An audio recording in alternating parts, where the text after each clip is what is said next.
Treis blian dimach nori bhí champíní fefe trí áthliar as sa clé le Ceannais. Ina going a bhí Craobh na blian catan Galibh a bhuigur áthliar meach dín clé Ceannais. An airót le háthliad al céimnis fiarm líana, nó an airót leis an Galibh bringlódí a dara Craobh a bhuachan ag an ráte ach mád bio. Bhí Brian Tyres is Michelle Ryan sa talach fór do clé le Ceannais na Héireann. Martin Leonard, Craobh ar hain sisteach an láidearnach, agus do hocraigh sí cuasaí go mórdóibh. Trastan Ceannais, níomh Divlí, a dhéireadh an dómhachar na Gheallan son onadíomh le Cliath Hannah McGuinness. Dhéireadh go deasach Kate Slevin, Nis Martin steach a Lárslí, agus Olivia Divlí an trasa Tommy Coram. Cainteartain stáile behan tún son Michelle Seachas Hannah Turn. Council Bucca amach go dtíon Cliath anna Yasser fad agus níomh Heatherton bhí sé sin a bhadrár ist. Martha Burns was chá fad le Goldrick, néad réanach an taithí atá an Merchant Atara. Níomh Heatherton Bucca isteach Salín Lán Tusa, Craobh O'Connor, annach ein séir chun Cliath. Deis bha isio de bhle Cliath. Siogri Carl Rowe, a socrú hénig agus sin peinte agus glúiseacht an sco. Sin glúiseacht an sco, puinte den sco agus ordmála tilta ag Craobh O'Connor. Council again, Niamh Donlan, Nicola Ward, a Buaicphointí ag Craobh O'Connor agus ní ban vorardi Craobh O'Connor anna Council ar Buaicphointí. Ríist buntáiste der Seamus Mulvihill. Nes mar sin mu san leistigh tá cicéinice a bhfuil a techt an sa. Tá sé dal isteach go dtíana mar cúil. Sin é. Bhí síostig. Seo an mar fécar seo mar gháil san éh san éir.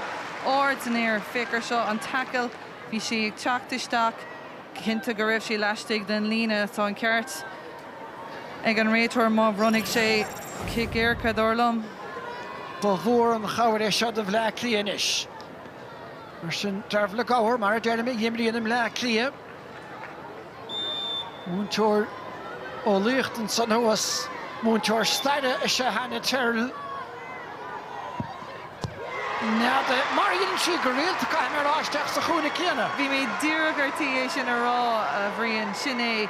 Tá si cóhhaíach as sí féin ó héamh na kiccanna Éirica agus críogníonn siad go slachfar istigh sa cúine sa líontána sin. Ach óman is ag Goldrick. Nicole Owens. Níor bhfuil pass óntach. Géilte agus Hannah nón sin anna fas agus tá Bertov le Cliath buinteach fear Níomh Heatherton a líamach ar hénig ach tá féil gafisteach os cún Leah Caffrey chá fad le Kate Slevin. Casta Shear agus an Council ag Eva nón Leonard Kittóig Peitanias. Tá Mick Bonan sa agus feidir go géir ar chósaí agus well cúpla rud ará leis aige. Leis na himimeóirí istigh tá sé díreach lasput an mín den lín an son deisian sa tá Heatherton a déanamh rac mar láta séis.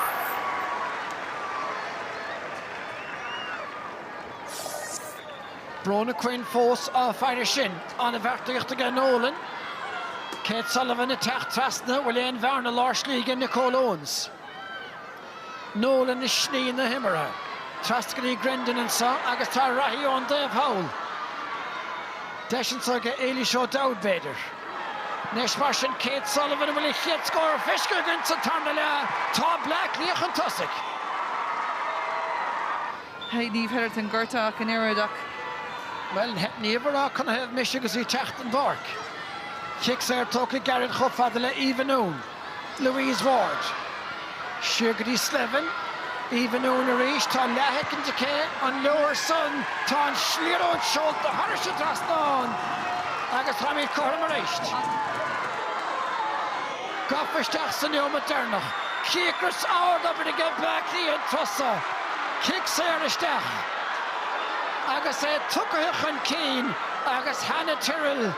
Ban a bhuaig bán sin áisiún dem líana hen le héiring tuigeann sí brú.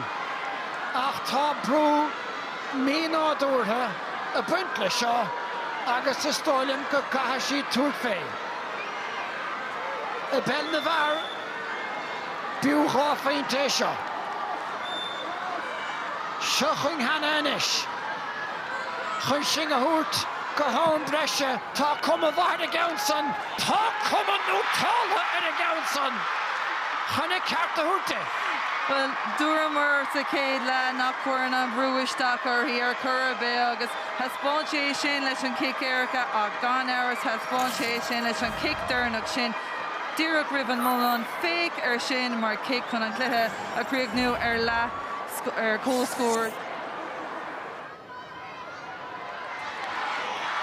Bute aige Orla Nolan. Tá sí sa tiúil ar éisteach tá fell las muige i láir na thuairne. Sophie McIntyre.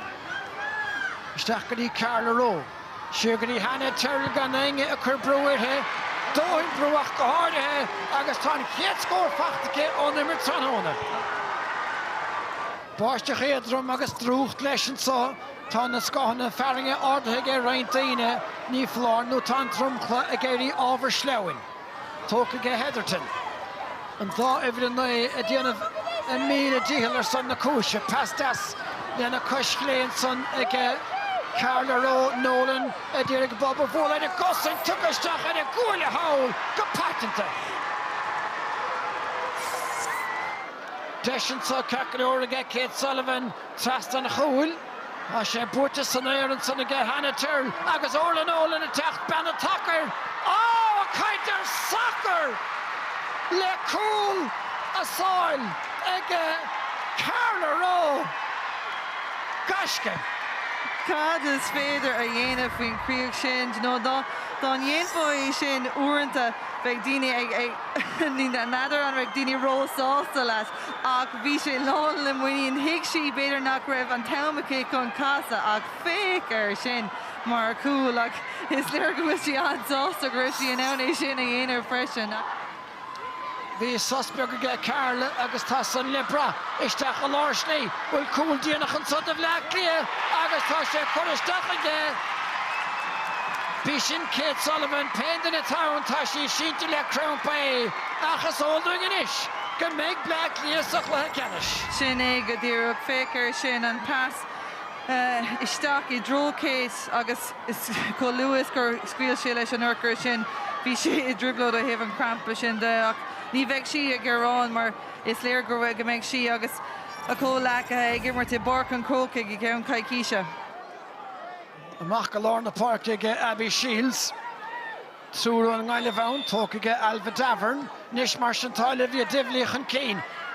Bucaisteach go deasacha siúd Andrea Trill agus is stig míle bháide deisian sa ag Slevin agus tá cúil fachtaige Andrea Trill héana ciisiúd.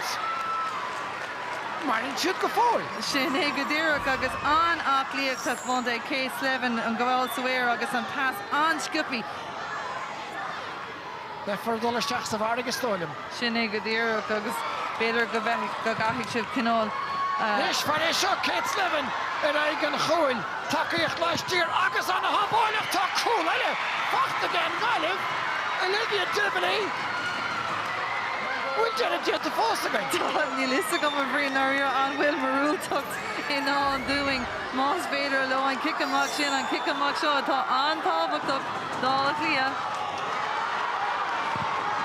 10 second dul, níl seans na rást. Sinead Trill cabhacht an fellan anim dé. Tá an banán ar tí séide tá Casey agus Marie Kellyúra nadidir ar chola banán ach tá Seamus Malville rá. Go bhfuil an puirte ag Black Cliath leach nach chluithe Hannah Terrell an son. Córach úntach go dtí beidir le bailachtaí ón breisin son. Agus is holding inis gur bíad Black Cliath a bheith sa chluithe Ceannais tá méid bóhan sásta a hallóin an son agus is níos féiles sus agus os na frísibh a héad amach.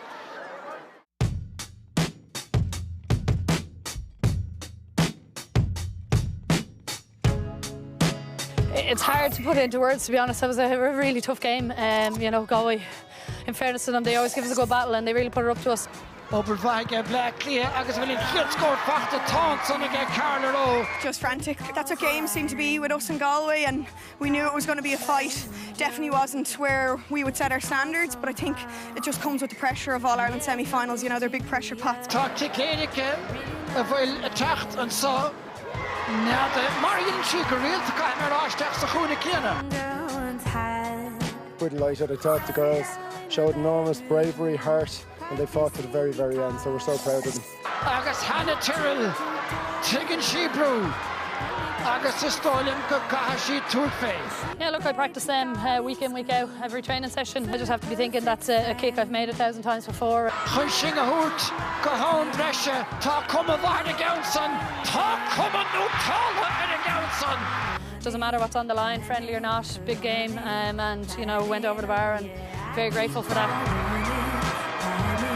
The back heel, tell us a bit more about it. Oh, I can't, like, it just... Agus Orlan attack, Bennett Tucker. Oh, a kind of soccer! I suppose the ball came in, I saw the defender come, and I just said, don't have the time to pick this up, and I was facing the wrong way, so... Look at the likes of Kate Sullivan, Hannah Tyrrell, like rolling back the years, and Hannah coming back and making tackles there towards the end. They're fabulous sports people, and they're a credit to their county. And look, now we just have to recover, and we look forward to 2 weeks' time.